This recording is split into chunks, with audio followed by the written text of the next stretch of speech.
did I come up with Marcus or did the other guys?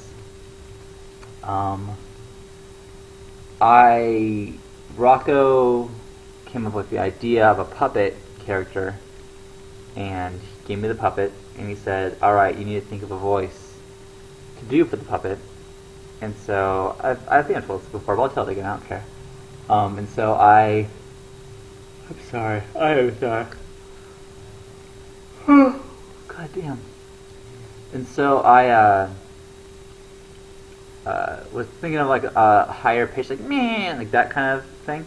And that was right when Rocco and Derek and Nicole and our other friend Brittany went to Disneyland together. And they were driving past a military base, and it was a sergeant pointing, saying, "Buckle up." And they kept going, "Buckle up!" And they kept like, yelling at like that, and they kept doing that voice, and they kept saying, "Buckle up, son!" And like they kept saying that. And that was for like, days and days, until finally I was like, you know what, that's gonna be the voice. That voice is hilarious. And then they kept saying "son," and so I decided that "Hey son" was gonna be the catchphrase of Marcus. So they inspired it, we'll say.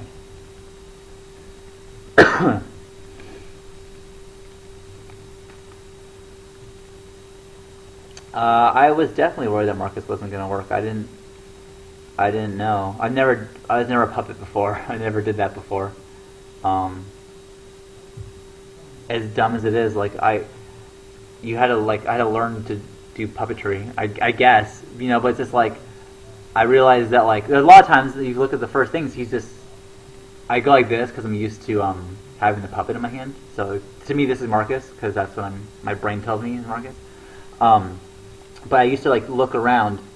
I mean, we would start and I would just stay still and then I'd say my line and then I'd wait and say my line. But then it's like, oh wait, he's not.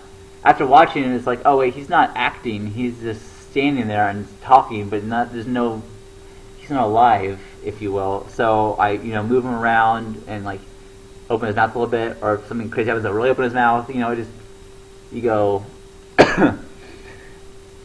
It's just little things that I've learned that I didn't ever think I would have to learn, or I would learn. But,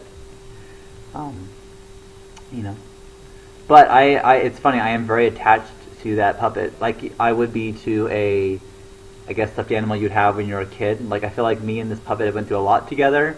And I'll get on. Actually, I'll get on one second.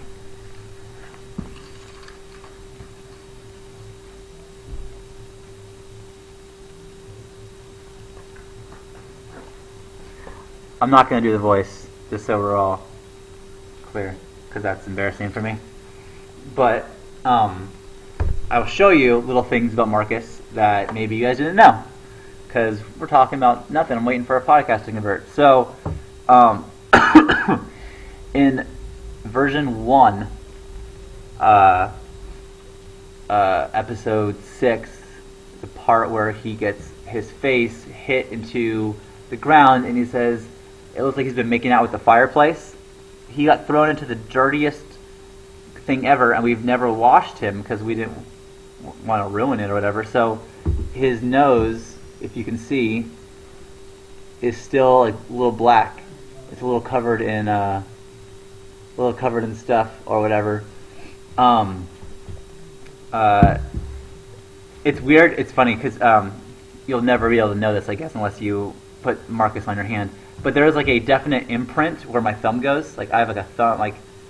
You can't even. I don't think you can.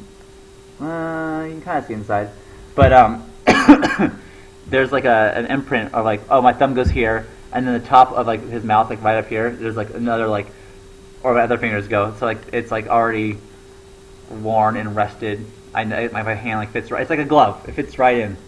I've used it for so long. This one, his buttons. This is silly, but whatever. The shirt is all messed up, and this is the original Thug Life tattoo. That Derek did. but we've used other Marcuses. I call them stunt Marcuses because if they get messed up or destroyed, it's still like it's so hard for me to see, as dumb as that is. But like, it's like, oh man, like, it's just like seeing like something like I don't want to see that. It sucks. Which I guess is the whole point of us doing it. But I made sure that the original one has always stayed intact, and this guy is dear to me. I still wait. I have a picture. I don't know if you guys. It's another silly thing, but let me pull it up real quick. I think it's on my phone. Let me see. 1 second. One more second.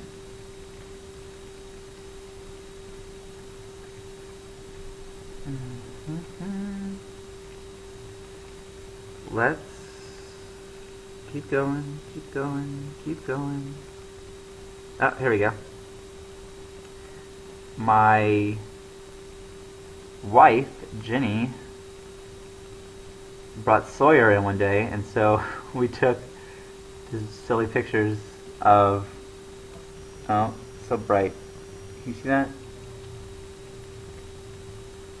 She liked it. I can't really see it. The lighting's not that great. But then I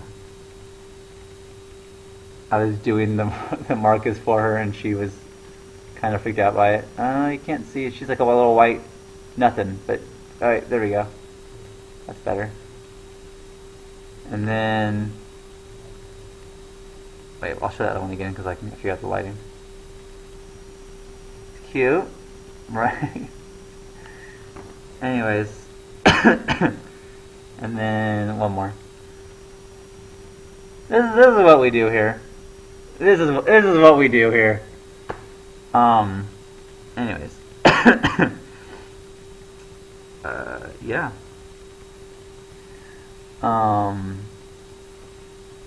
Anyways, this is Marcus, as you know. But you look at him like everything about him is worn, and he's like, when we've thrown him in rivers, and he's been through a ton, but oh my god, it's really gross. Like if you look at it like inside, it's like all that was white at one point.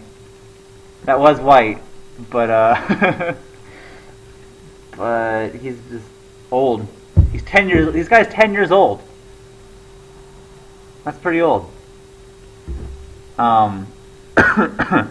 Anyways, so there is my Marcus talking. I do have a suit. My dad got me a Marcus in a tuxedo once. So I have that. That's in my closet at home. We used him once in one episode in version 3. All of you guys guess which one, but he's wearing a black tux instead of the blue tux. No, he was not custom made for the show. We found him at a Christian website. So there you go. I know that's not very appropriate, but that's where we found him. I'm gonna check on the podcast. I will be right back. 1 second.